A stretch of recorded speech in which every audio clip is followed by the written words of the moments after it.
The manifest said grain. Cargo hold 7 on the Meridian Hall was logged as 40 metric tons of dehydrated ration grain bound for the Veth colony on the Outer Rim. Warrant Officer Dale Okafor had checked the seal 3 times before departure from docking ring 4. The weight was right. The pressure was right. The thermal signature was right. So when the hold began registering microvibrations on day 6 of the 11-day transit, Dale assumed rodents. There were always rodents on long haulers. He grabbed a utility lantern, keyed the manual override, and pulled the heavy door open. He did not find rodents. 2 small figures sat huddled behind a stacked pallet of sealed grain crates.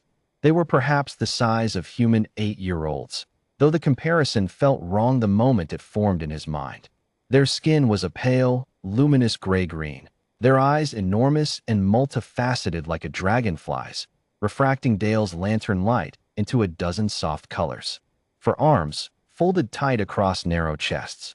Their mouths were a thin horizontal seam, and when they breathed, delicate gill-like membranes along their necks fluttered with each exhale. They were shaking. Dale stood in the doorway for what felt like a long time. He was a big man, broad through the shoulders, hands calloused from 20 years of cargo work, and he filled the frame. He watched them tremble and said nothing, because there was nothing he knew how to say. Then the smaller one spoke. The sound was not language, exactly. It was something between a high-pitched whistle and a vibration Dale felt more in his sternum than his ears. But the Meridian Hall was a commercial vessel, and commercial vessels carried universal interface translators for exactly the kind of contact that happened in the Outer Rim. Dale's earpiece caught the signal and processed it in a half-second delay. "Please do not give us to the Veth," the small one said. Asterisk, "they will not keep us." Asterisk. Dale looked at the 2 children for another long moment.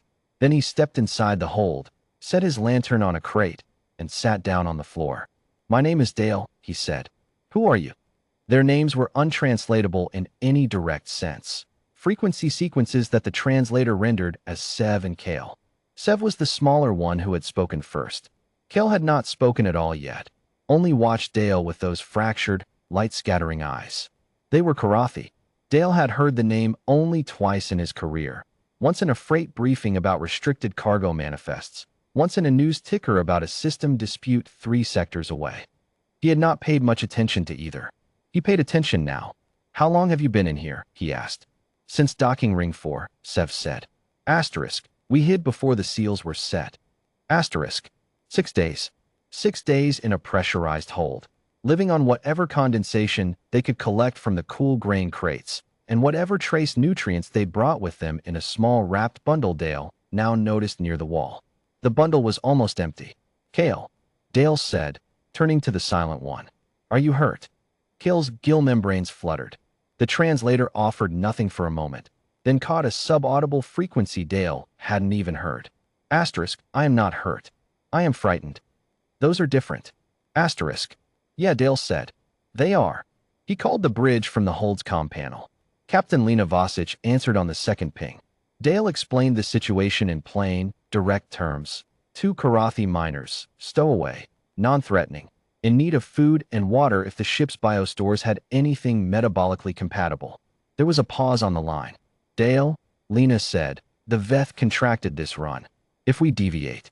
"Captain," Dale said, "they're children." Another pause. "Longer." "I'll check the biostores," Lena said. "Don't seal that hold." It took engineer Priya Nair about 40 minutes to find a nutrient solution compatible with Karathi biochemistry, cross-referencing the ship's medical database with what little was publicly available on the species.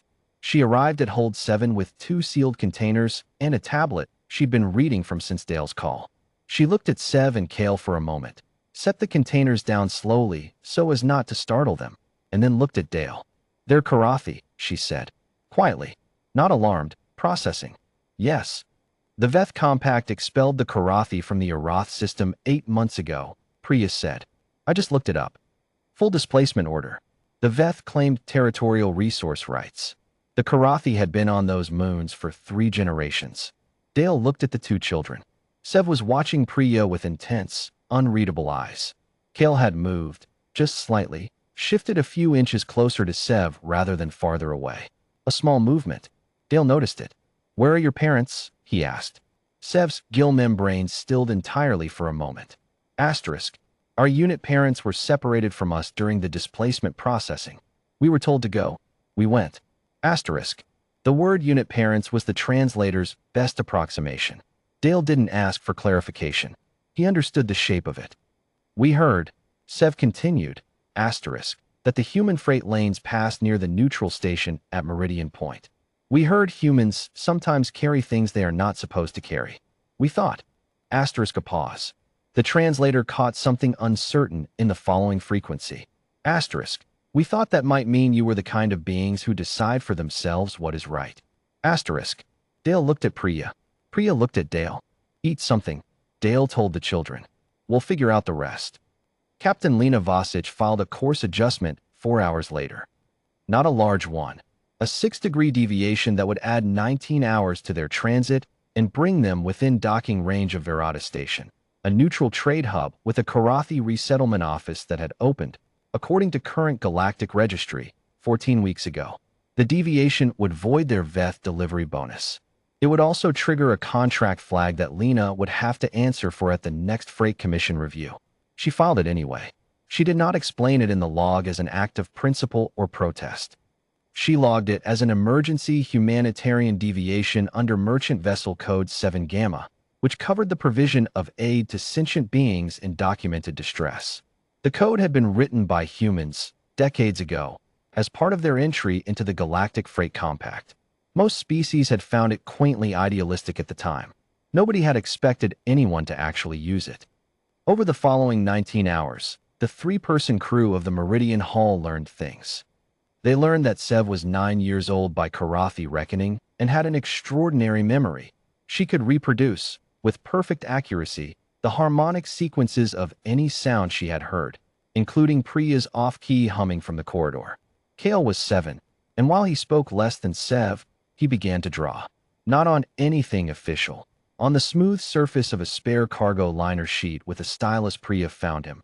Images of something that looked like a coastline, with structures rising from it that might have been buildings or might have been something else entirely. Home, Dale guessed. Kale looked up. His multifaceted eyes caught the hold's light and scattered it into small fragments of color across the gray wall. Yes, the translator offered. Asterisk.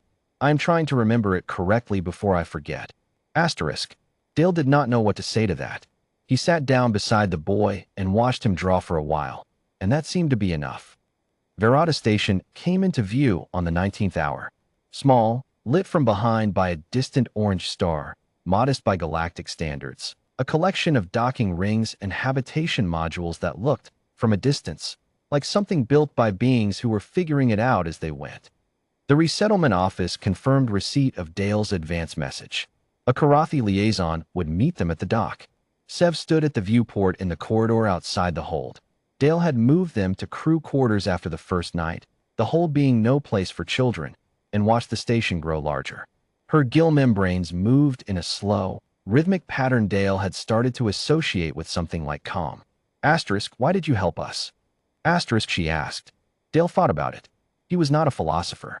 He was a cargo hand who had been moving freight between systems for 2 decades, who had a creaking knee and a preference for black coffee and no strong opinions about galactic politics.